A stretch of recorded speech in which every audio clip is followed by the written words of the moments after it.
So I'm going to hit record. I'm going to make myself big on screen. I'm going to fix my hair. Okay, now we're ready. All right, so welcome to today, because today we are going to do post-production.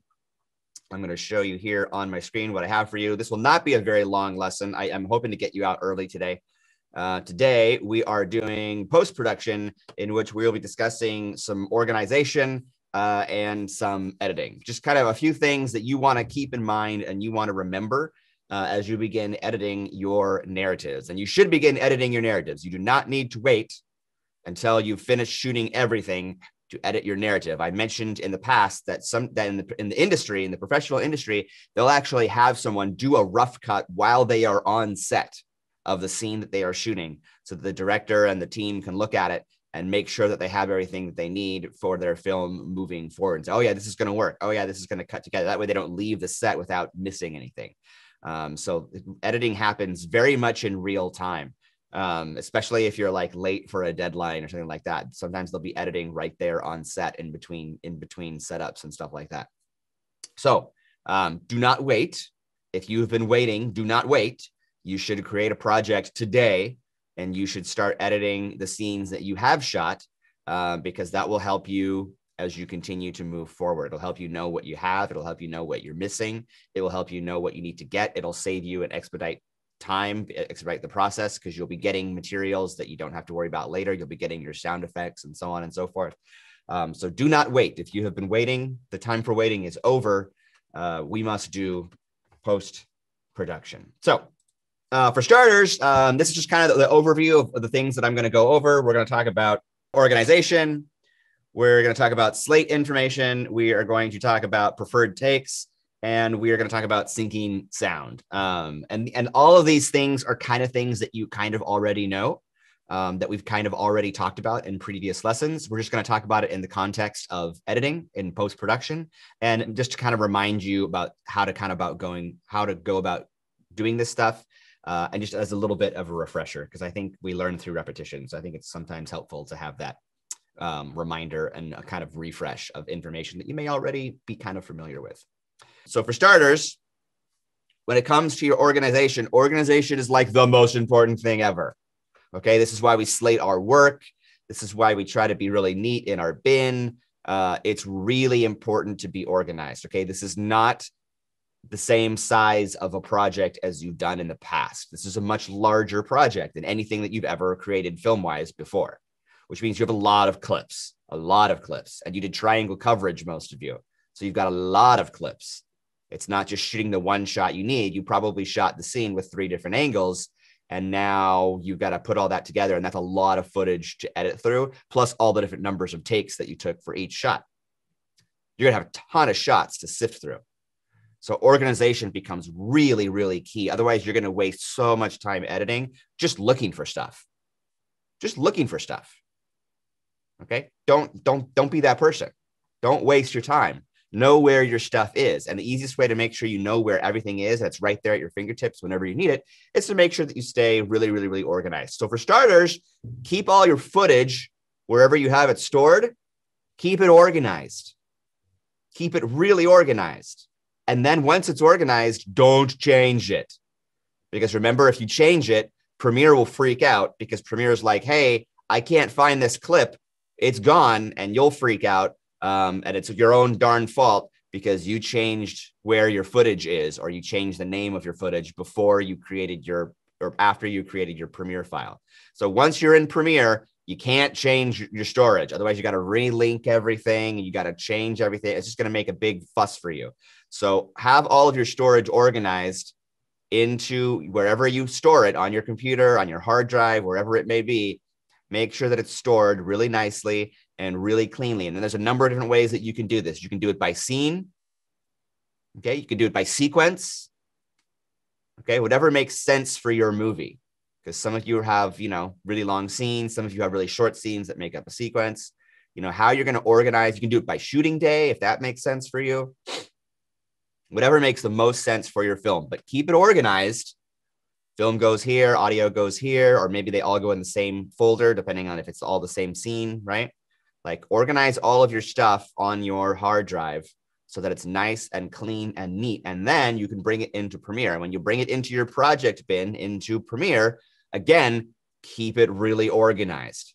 And if you have it organized on your hard drive, it's probably really easy to drag those folders into Premiere, and it'll stay in those folders in Premiere, and then you'll be organized in Premiere as well. That's the way to go, right? Otherwise, you got to organize everything all over again, right? So keep your footage organized. It's key. It's huge. It'll make a huge difference if you know where everything is, okay? That means you don't change weird file numbers. If you're working with a partner and you're editing back and forth, you don't name your project Matt and Eileen's really cool project. This is the real one, I promise. Final version, this one. Okay? That's not helpful. Okay, because then Eileen makes a change, and then what's she going to call that project file? No, just kidding. This is the final one. I promise, honest. Which one is it? I don't know. Okay, just make it real clean and real simple. Keep your file structure in an organized method. You know, for V1, V2, V3, V4. Okay, you're never going to run out of numbers. Okay, so version 1, version 2, version 3, version 4, so on and so forth until infinity. Okay, so you don't have to worry about what you're going to name your stuff, right? Just stay organized and be professional, and it will help you as you move forward, because you'll be able to find all of your footage very, very quickly. I find that it's helpful on projects of your size or larger to use folders for specific scenes. Okay, that way you can have like just the scene that you're working on open at a time, so you don't have to look through all of your footage. You can just look through the footage for that particular scene.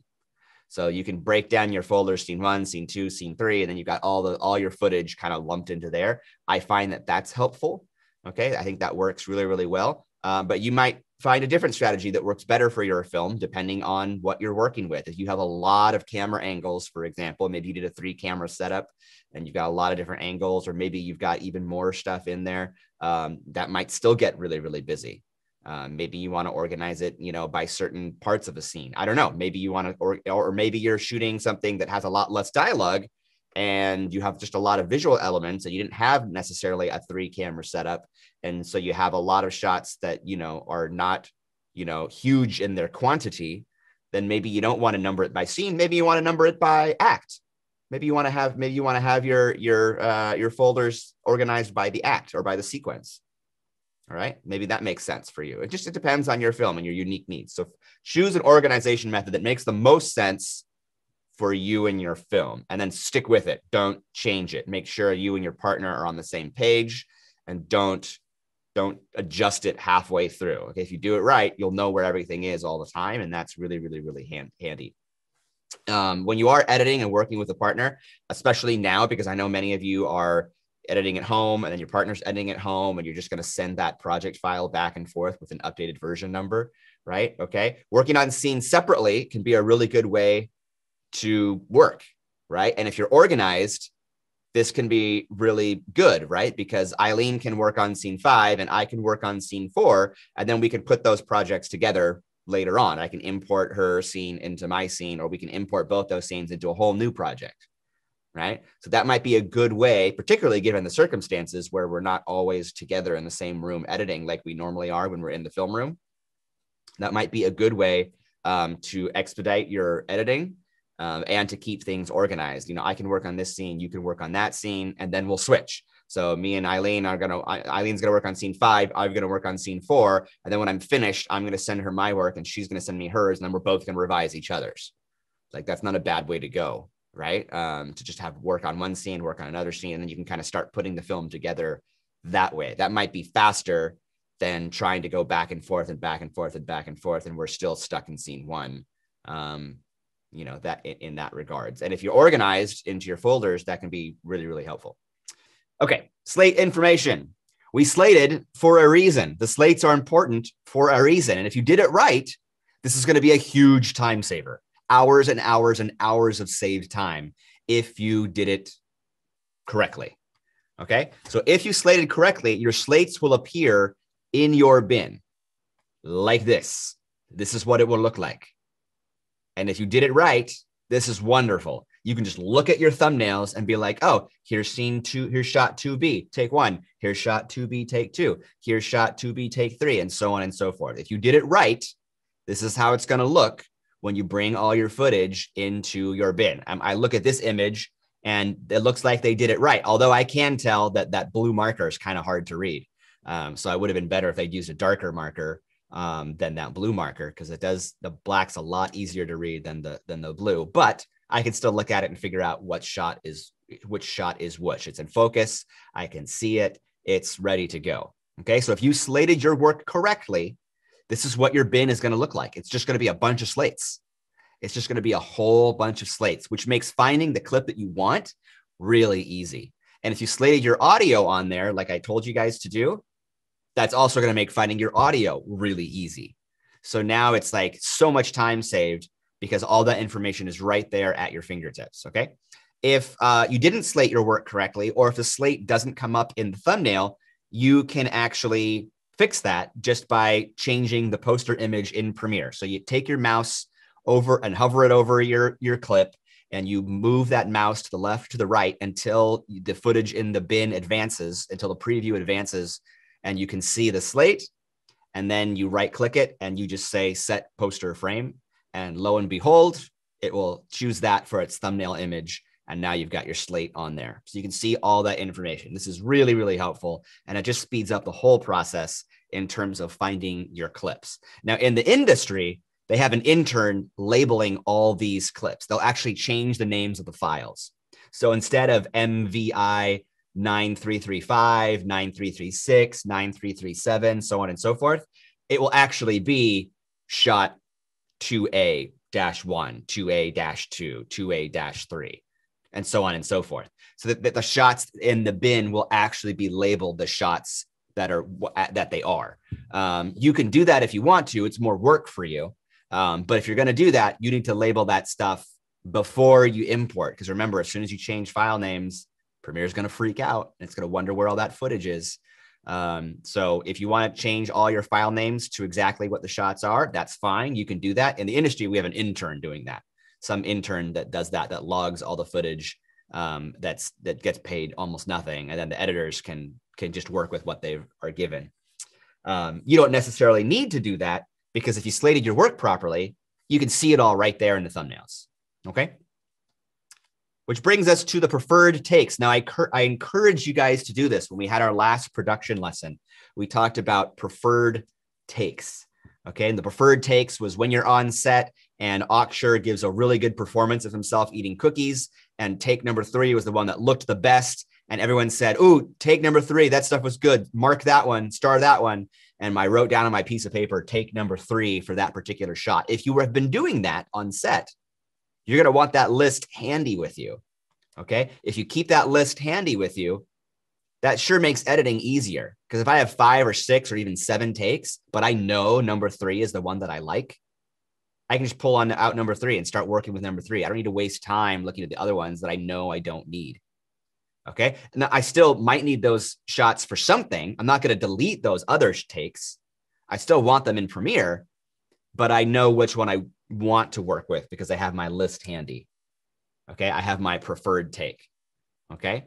So keep that list handy. If you've been marking your preferred takes, like I suggested on set, keep that list handy with you because that's going to make editing go a heck of a lot faster. And the other lists that you should keep with you are your shot lists. If you made a shot list, and you all made a shot list, and your storyboard, if you made a storyboard, keep that stuff with you as you're editing as well, because that's going to take you back to your original vision. And having that as kind of a roadmap to help you edit is going to be helpful. You might deviate from it. You might change some stuff around. You might do something differently now that you can see the footage in front of you, and that's totally cool. But it's nice to have that sort of idea of what you envisioned to begin with, because it can give you a starting point and you can start editing with that.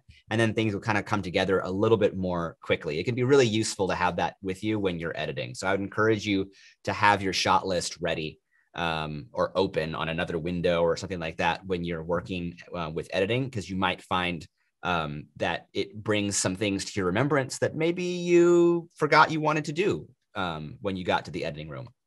Okay, finally, syncing sound. I taught you how to sync sound before in the past, but this is a quick review just in case you needed a quick review about how to sync your sound. It should be pretty simple, because if you labeled your sound file on your slate, or if you set it aloud on your slate like I taught you to do, then it should be pretty easy to say, oh, this is shot 5A, take 3, audio file 115. And then you just pick out audio file 115 and you match it up with your clip, and that's all you got to do. All right. So it should be pretty simple, but there are a few little tricks to this that you may want to be aware of. First of all, always sync your video and your audio before you do any editing. Okay. As soon as you start cutting up that clip into a million pieces, you just made a million more clips that you have to sync. Nice work, Nimrod. Okay. Don't do that. Okay. Don't do that at all. All right. Sync all of your clips before you edit a darn thing. This is the first thing that you need to do. Okay. Do that first. Otherwise, you just created so much more work for yourself. Okay. Don't create more work for yourself. Okay. Film's all about getting stuff done quickly. Okay. Quickly. I've told you this before. There are people who work in this industry that are like decent. They're not like amazingly talented, but they're decent, but they get jobs and they get hired because they're able to get stuff done, and they're able to get stuff done on time and under budget. And those people get jobs and they get work because they're reliable and because they're fast and they're halfway decent. Okay. Sometimes it's more important to be capable than it is to be talented. Okay. All right. So you want to be both, but be capable. And by that, I mean, get stuff done and don't waste a lot of time on, things that you don't need to waste your time on. So always sync your video and audio before you edit. Again, if you included that audio file information on your slate, it shouldn't be that hard. It should be pretty easy. Should be pretty simple. It should just be a matter of finding the two that go together, and you have all that information because you wrote it down and you said it out loud and before you before you clap your clapper and said action. So it should be a really easy matter of just finding that clip, dragging them both in into your timeline, and then syncing them up. Now, an easy way to sync them up, rather than trying to line up the clapper with that spike in the waveform, you can do it that way. That's an easy way to do it. That's the reason why we have the clapper. But Premiere will sync it with your scratch audio. All you got to do is put those both into your timeline. As you may recall from documentary last year, you highlight both those clips in your timeline. You highlight the video, you highlight the audio, you right click, because right clicking is the answer to everything in Adobe, and you hit synchronize, and then you match it up with and then hit audio, and they will kind of go through it and analyze that audio and move your clips around and your audio around until they match.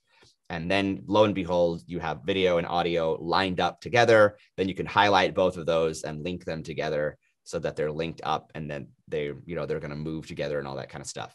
You're not going to want, after that, you're likely not going to want your camera audio. So make sure you mute that track. I wouldn't delete it. I wouldn't delete that track because you might need it for something else, or you might need to resync later for some reason if you mix something up or move something by mistake. So I would never delete that track entirely. I would just mute that track. That would be my suggestion. Just mute that scratch audio because you don't want that audio. You want your audio recorder audio, obviously, because it's a lot better. Your other option for synchronizing sound is using the merge clip feature. This is something that you can do in your bin. I don't know that I taught you this last year or not. We were kind of in the middle of a pandemic.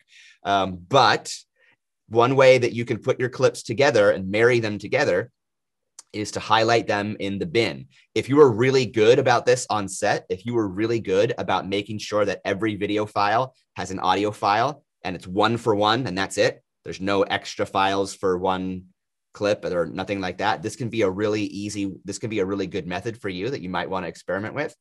Get your audio file, get your video file, highlight those two clips together, right click and say merge clips, and then select audio to synchronize them up. And when it's done, they'll analyze that. And when it's done, it will create a new file there in your bin. And that will be the matched file, the synchronized file. And now you can drag that file in. And every time you drag that file into your timeline, the audio and the video will be there married together, and it will be wonderful and nice and clean and wonderful. I'm pretty sure. Yeah, go ahead. I'm pretty sure when you click merge clips, it also deletes the scratch audio. It does not delete the scratch audio. It creates a new clip. So if you need the scratch audio, it puts it all into a new folder in your bin. Well, yeah, but like it will take the camera audio away, and it'll just use the good audio for those clips that it makes. It may, right? Yeah, depending on how you have your thing set up. Yeah. And I think I can't remember if you can merge more than one clip at once. I know you can if you do multicam editing, but I'm not sure if you can do it with just the merge clip feature. you might be able to merge more than one clip at once. I'm not sure. But this can be a good method for you. If you're really good and you had one for one video for audio, one for one, then you can have those clips, all matched up and locked together. And you don't have to worry about them getting out of sync with each other in your timeline because they'll be glued together in your timeline. So that might be a good strategy for some of you. Just depends on how you want to go about editing your work. There's not really a right or a wrong way. It's kind of up to you. All right, we're going to watch our last little video from our friend Eric Rustum, who's going to teach us some tips and tricks that he encountered while doing some post-production. We will watch that. It's a good video. We will watch that, and then I'm going to go over a portion of what he discussed in a little bit more detail, just so you guys have a clear understanding of that. And then I'm going to let you go. And then I'm going to give you a few last final parting words, and then I'm going to let you go. So you can get out here nice and early today, and you can use that time to go begin editing if you would so desire, which I'm sure you do. I'm sure you desire.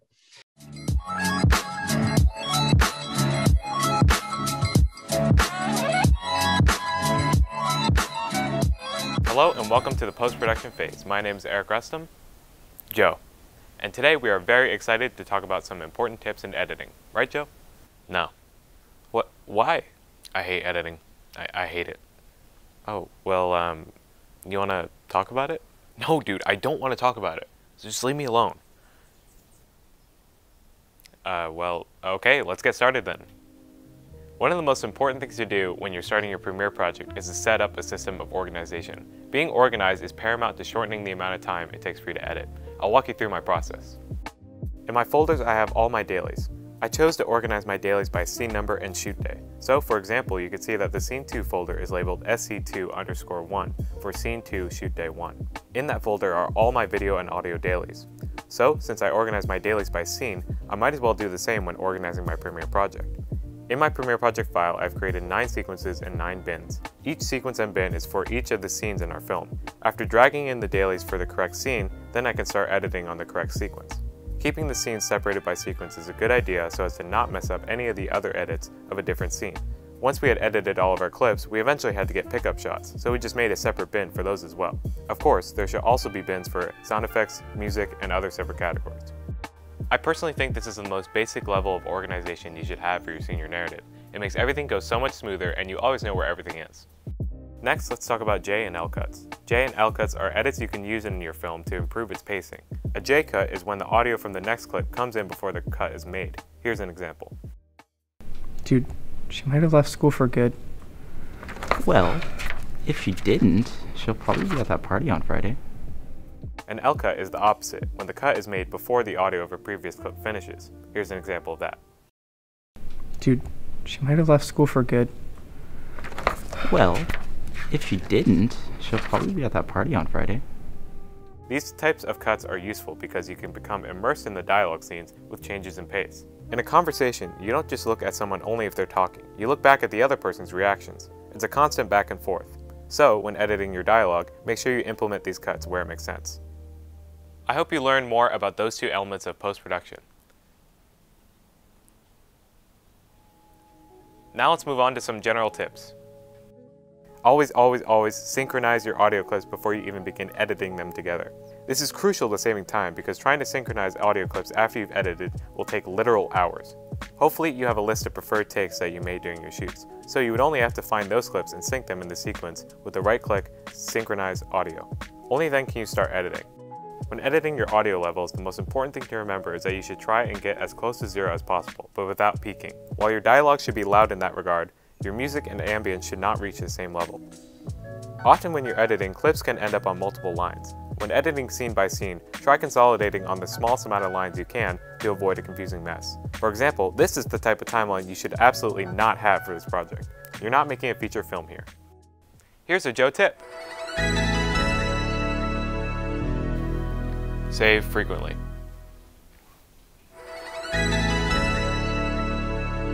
Well guys, that's it for today's video on post-production, and also any further tips I have for you on the senior narrative.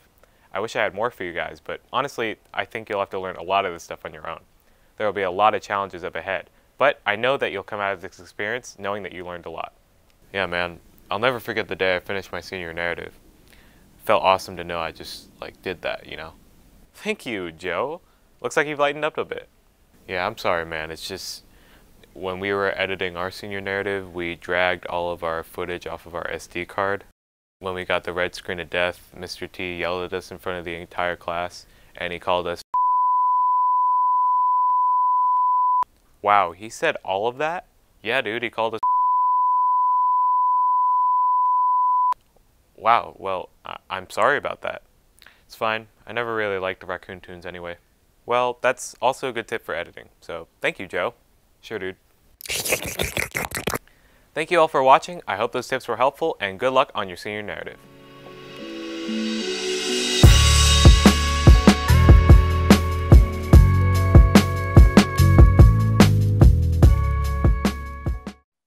Good old Eric Rustum and his friend Joe. Oh dear. Good stuff. Good stuff. Good stuff.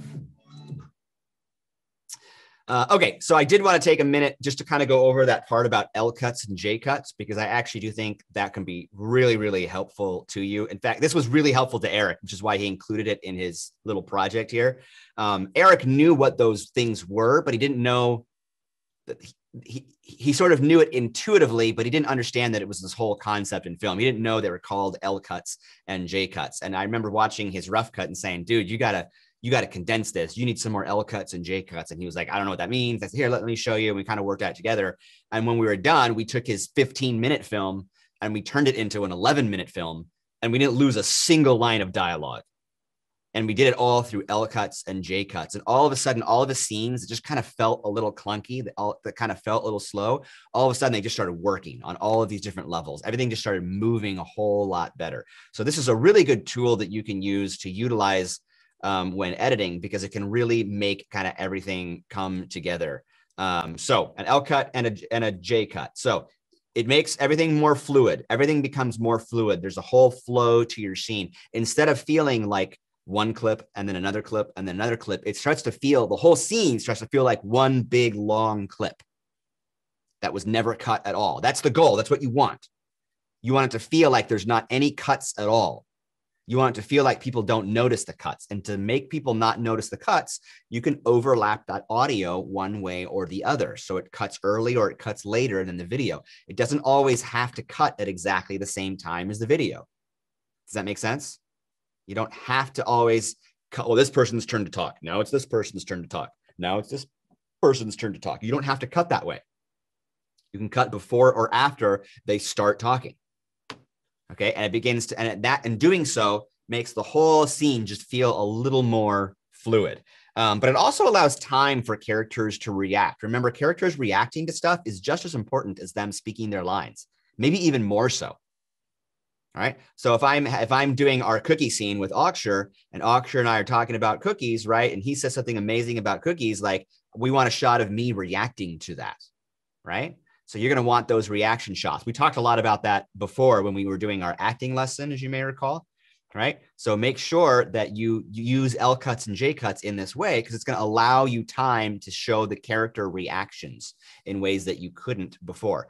If you do it right, L cuts and J cuts will squish your whole scene, just like we did with Eric Rustum's movie. 15 minutes down to 11 minutes without losing a single line, without losing a single line of dialogue. Okay? L cuts and J cuts can do this for you. Okay? It'll quicken your pacing, which is usually a good thing. It'll help your timing if you have timing that has to be done in a certain way or a rhythmic way, or the timing of a joke needs to be just right, right? It'll help you with that. And it'll just help the overall flow of your whole movie, all right? So this is a huge, huge secret to cutting dialogue scenes. L cuts and J cuts, okay? It's going to help you cut out gaps. It's going to help you cut out unnecessary pauses. Actors don't always give the lines exactly perfect. They don't always, sometimes they think about it first. Sometimes there's a gap there, okay? People don't talk. Pay attention to television the next time you watch a movie or the next time you watch a television TV episode, right? People talk really close together. Nobody really talks like that in real life. But they do in the movies because we want to keep things moving. We want to keep things moving. So you can cut out unnecessary gaps. You can cut out pauses. You can cut out space between lines and really make the scene go a lot faster than it would otherwise by using L cuts and J cuts. And if you do this right, it's going to really improve your scene, especially if you're doing comedy or any kind of humor at all. You can really make these scenes fly. Scenes that are not funny become funny. Okay. It can help with action, high speed, fast paced action. It can help with drama, anything where you're trying to get people to feel an emotion. Right? I was telling my AM class this morning, when you're doing comedy, once you get your audience laughing, it's way easier to keep them laughing than it is for them to stop laughing and to make them start laughing again. Same thing with any other emotion. It's like a roller coaster, right? Like once they start rolling down the hill, don't stop them and then start rolling again. Keep the momentum going, keep the humor going, keep the jokes coming, keep the drama coming, keep the action coming.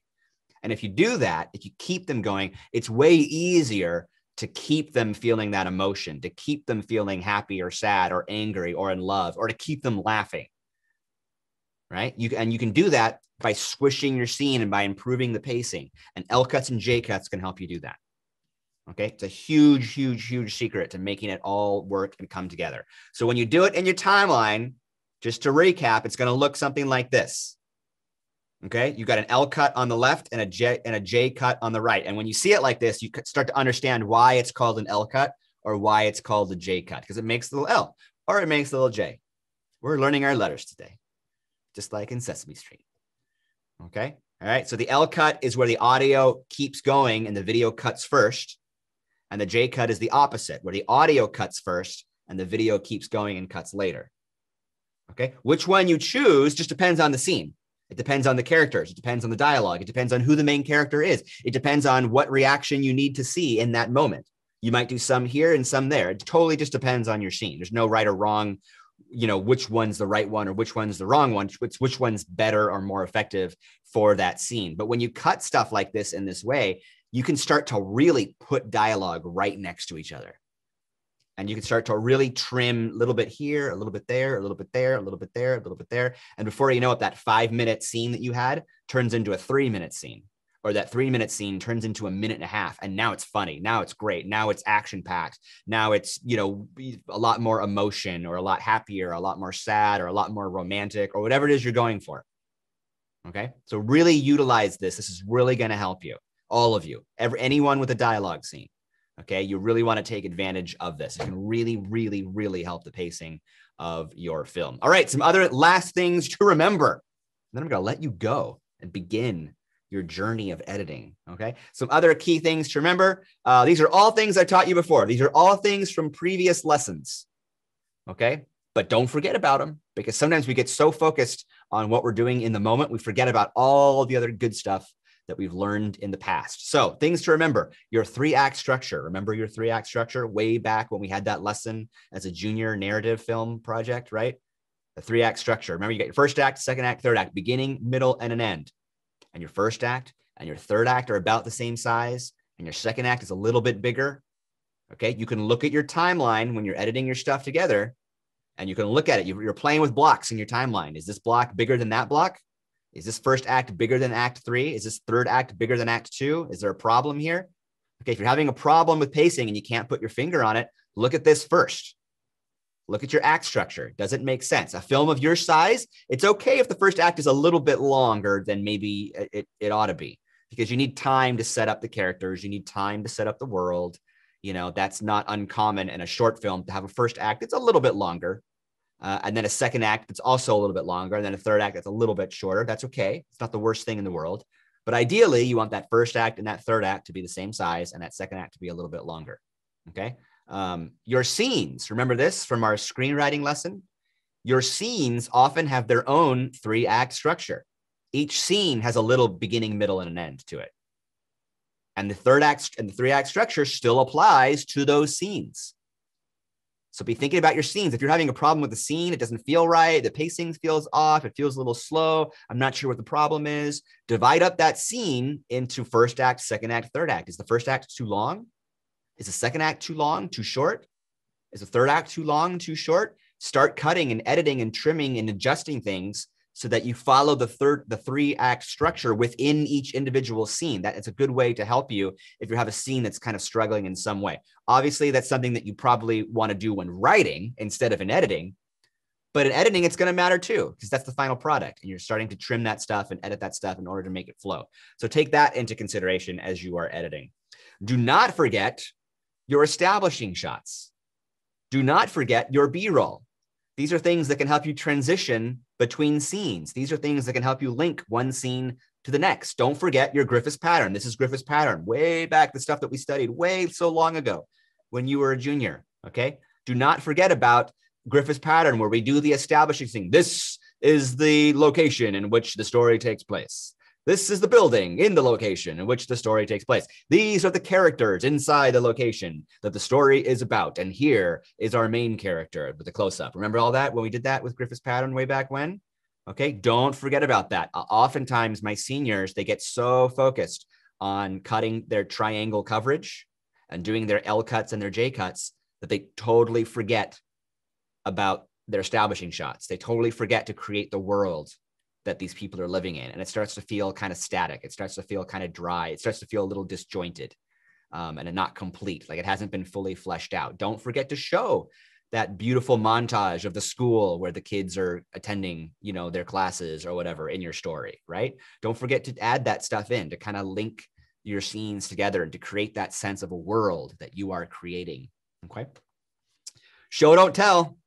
Remember this one from our Hitchcock lesson? Show, don't tell. If it's important, I need to be able to see it. If Akshar's going to hand me one of those cookies, because I want one of those cookies, and I'm going to pay him like $100. Akshar, I'm going to pay you $100 for one of those cookies. Okay. Right. And if Akshar's going to give me $100, if I'm going to give him $100 for one of those cookies and he's going to hand me that cookie, we're going to need a close up as the cookie is being handed off. Right. We're going to want to be able to see that. It's important. All right. So make sure you show that in editing. Hopefully you got that shot that was important when you were on production and in those stages, getting your shots done. But don't forget to show that when you are editing. Don't forget to edit in those insert shots. Don't forget to include them. All right. Show us what's important. This also goes back to your reaction shots as well. Remember Hitchcock, who looks and then sees and then reacts. Remember, this is film in its basic form. And the example that Hitchcock gave us was he looked and he saw the woman with the baby. Remember the woman and the baby? And then he smiled, remember? And then we learned something about Hitchcock, at that character that Hitchcock was playing. Oh, he's a kindly old man. He likes babies. Remember that? That's the Kuleshov effect, right? The what? I think, because I was doing research about this for something else. Is it called the Kuleshov effect? I haven't heard that term. Maybe. Okay. Yeah, I don't know about that one. The Kuleshov effect? Yeah, Kuleshov, like the Soviet filmmaker. Oh, maybe. Could be. I'm not as familiar with his work, so. But that's the basic principles of film, right? You're looking, you're seeing, and you're reacting. Don't forget to bookend that stuff with the POVs. We've talked about that before. Show us the character looking. Show us what the character sees. Show us what the character reacts. But remember, this also applies to the acting part and the dialogue part. We talked about this during our acting lesson. Remember, acting is action, reaction, and listening. This is where your L cuts and your J cuts come into play.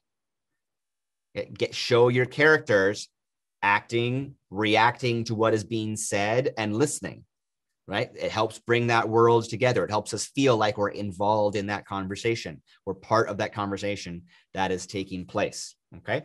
Don't forget your sound effects. Sound effects are really important. If it makes a sound in your film, it should be in your film. If it makes a sound in the real world, it should be making a sound in your film. Okay. So don't forget all your sound effects, the sound of people running, the sound of people picking up a piece of paper, the sound of people opening and closing doors, the sound of the phone ringing, the sound of cars driving in the background, birds chirping in the woods, whatever it may be. Right. Akshar's eating a cookie. I want to hear the crunch of that cookie. It's a soft cookie, so it's not going to make a lot of crunch, but still, you understand what I'm saying? Like, make sure that you sound effect your whole film. It's going to make a huge, huge difference and make that film feel a lot more real. That was from our production lesson. You remember in our production lesson, we also talked about getting room tone or white noise for that background ambiance so that we can smooth out the cuts in post. Okay. I should be able, when I watch your movie, I should be able to close my eyes and listen and not hear the cuts. If I can hear the cuts, you didn't smooth it out. You didn't use your room tone. You didn't use your 30 seconds of silence. right? You didn't use your natural ambiance. Maybe you're going to bring in park noises to make it sound like they're at a park. Maybe you're going to bring in city noises to make it sound like they're in the city. All right. Bring in that ambiance, smooth out those cuts. You want to make sure we don't hear where the cuts are. That's a huge thing that you want to, that can really distract a viewer when watching your movie. So make sure you smooth out all those cuts by using room noise or by crossfading or by evening things out with ambiance, whatever you need to do to make that feel like a natural, fluid, one sound of audio as opposed to many different sounds of audio put together. Okay.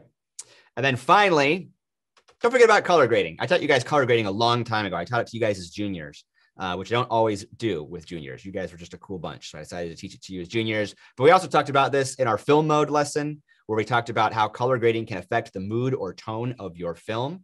Do not forget to do this in your editing. Okay. Maybe this is one of the last things that you do, but you can use that color tone to help create a mood or feeling to match whatever is happening in that particular scene of your movie. And you can do this gradually too, where like the character becomes more depressed as they go and they get, you know, the tone gets more desaturated or more blue, right? Or maybe they're falling in love more and things get a little more warm as things happen, right? And then until it ends in the Italian restaurant and they really fall in love and they're going to kiss for the first time. And then it brings in you bring in a nice warm sort of yellowish kind of hue, orange yellowy kind of hue to make it feel warmer to the audience, right? We talked about these things when we talked about film mode. Right? So incorporate those things into your film. Don't forget about that. You want to be able to color grade your work so your work looks its best, but also so that it translates the emotions to the audience that you want them to feel in any given moment. Finally, budget your time, folks. This is going to take a while. All right. Budget your time. Okay. Don't put this off. Start editing today. I've told you guys before, and I'll tell you again, like you should be doing something every day for your senior narrative, even if it's not a big thing. Chip away at it. Okay. Don't try to edit this all at once. Don't say to yourself, oh, well, spring break is coming. I'm just going to edit it all over spring break. Okay. I wouldn't do that. Because you need time to step away from it and come back to it. You're going to find things when you come back to it with fresh eyes that you didn't notice or hear before. Okay. You don't want to be the student who edits it all in one night, turns it in, and then I upload it to YouTube. And then you notice all the things that you wish you could have changed. And now it's too late. Okay. So start editing and take it a little bit at a time, and a little bit of time, and a little bit of time. Allow yourself time to revise it, time to look at it again with fresh eyes. Okay. It's going to take you a while. Okay. Do something every day. Okay. Do a little bit here, a little bit there, a little bit there. You got a nice big long Saturday where you can work for 10 hours. Great. Work for 10 hours, then step away, take a break, and then work on it a little bit more the next day and the next day and the next day until you finally get through it all. Okay. That's how you beat projects like this. Okay. So budget your time, plan your schedule, figure out when are you going to edit? When are you going to make time to edit? Sometimes editing takes a while. When I edit, I don't like to edit for just an hour. I don't get very much done. All right. I need like 4 hours. You know, on a good day, I'll edit for 13 straight hours. Once you get in and you get locked in. And on a good day, like I can get a lot of work done and I'll edit for 13 hours straight and then I'll be done. I'll be like, all right, now I'm done for the day. And now I won't look at it again until the next day or two. Okay. So work on it a little bit every day, but budget your time, figure out what makes the best sense for you and your schedule. Remember that your soundtrack should support, but not distract from your film. Okay. You're not making a music video. Okay. Don't edit your work to someone else's song. Okay. I mean, you want to edit your song and you want to edit your work so the music supports it, but don't put in your favorite rock song or your favorite pop song or whatever is on the radio or on your Spotify list right now, just because you like that song. Remember, everyone has pre-associations with music, right? Akand might put in this song that he really likes a lot and like, oh, this is a great song. I'm going to put it in my movie. And it's going to be awesome. It just really slaps. And it's just the best thing ever. And I'm going to hear it and I'm going to say to myself, oh, you know what? I totally broke up with this person when I was listening to this song, and I have bad associations with that song. And now I don't like Akand's movie because I've associated it with this particular piece of music. Or maybe Akand puts in a piece of music here and he's like, oh, I really like it. It just really fits. It fits the mood. But Akand didn't pay a whole lot of attention to the lyrics. And I don't know the song. So I'm listening to the lyrics and the lyrics are saying something very different from what Akand has in his movie. And now I'm interpreting his characters in a very different way that he did not intend. It's for just his pumped film. up kicks. Yeah, That's- exactly.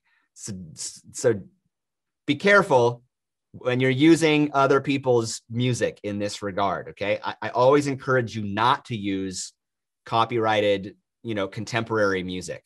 Use royalty-free music, cinematic music that doesn't have lyrics, that can help translate the mood or feeling that you're trying to convey in that particular moment. But there's a lot of stuff that we have available for you on our server in the assets folder under royalty-free music and sound effects. There's also so much available online. YouTube has a bunch that they add to on a regular basis.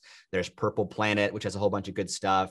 There's just the list just goes on and on and on. There's like so many different good options that you can pursue. For in Computech is a big one.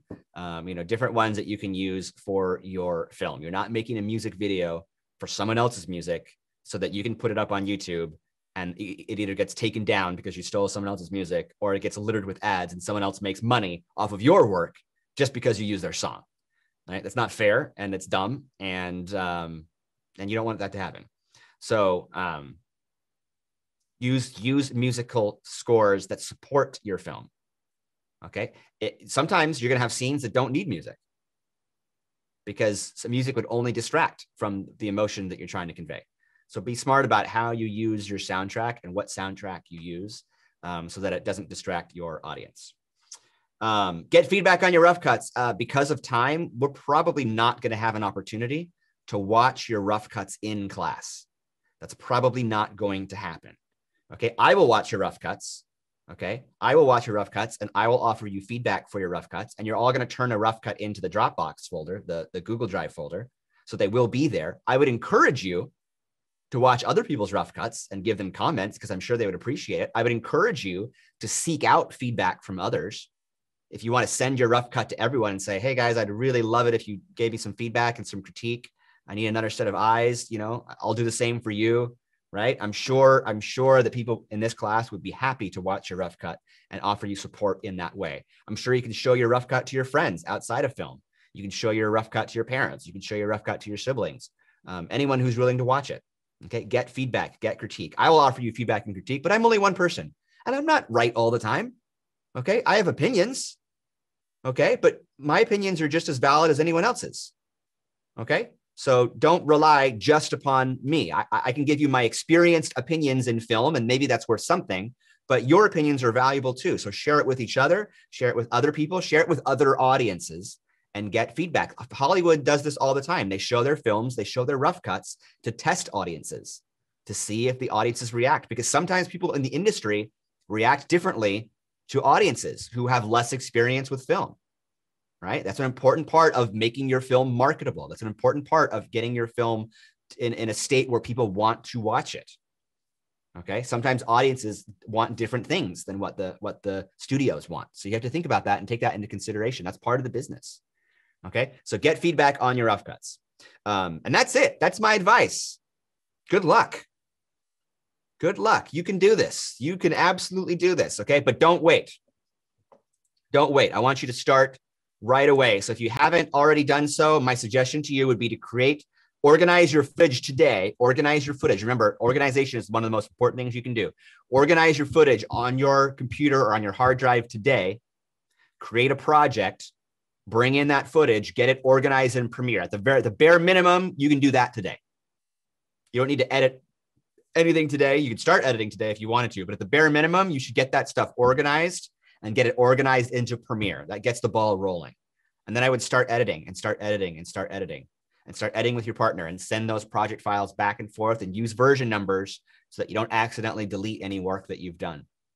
Okay. Are there any questions that I can answer for you or any points of clarification that I can make before I let you all go? Okay. That's all I've got for you. Ladies, gentlemen, people of the universe, that was my very last lesson on senior narrative. Very last one. It's the very last lesson on senior narrative. On Friday, I will give you my Zenith lesson. There's only one. I will give you my Zenith lesson, and I'll tell you kind of what Zenith is and how it works and what you can expect. And there'll probably be a little bit of time after that in which I'll introduce one of the final 2 little mini projects that we're going to do before the end of the year. And they're both fun, and I think you'll enjoy both of them. And we'll talk about at least one of those on Friday after the Zenith lesson. And that way you can think about it over the break. Okay, I will see you on Friday. Enjoy your 20 minutes of class time that you do not have to be here. And I will see you when I see you next. Have a great rest of your day. Thank you for being an attentive class. I love you to pieces. Stay safe. Eat some more cookies. Share with your friends. And watch some cartoons or something. I think that's what I'll do later today. See you later. Hi, Mr. G. Hi, Mr. G. Have a good one. Thanks, Mr. G.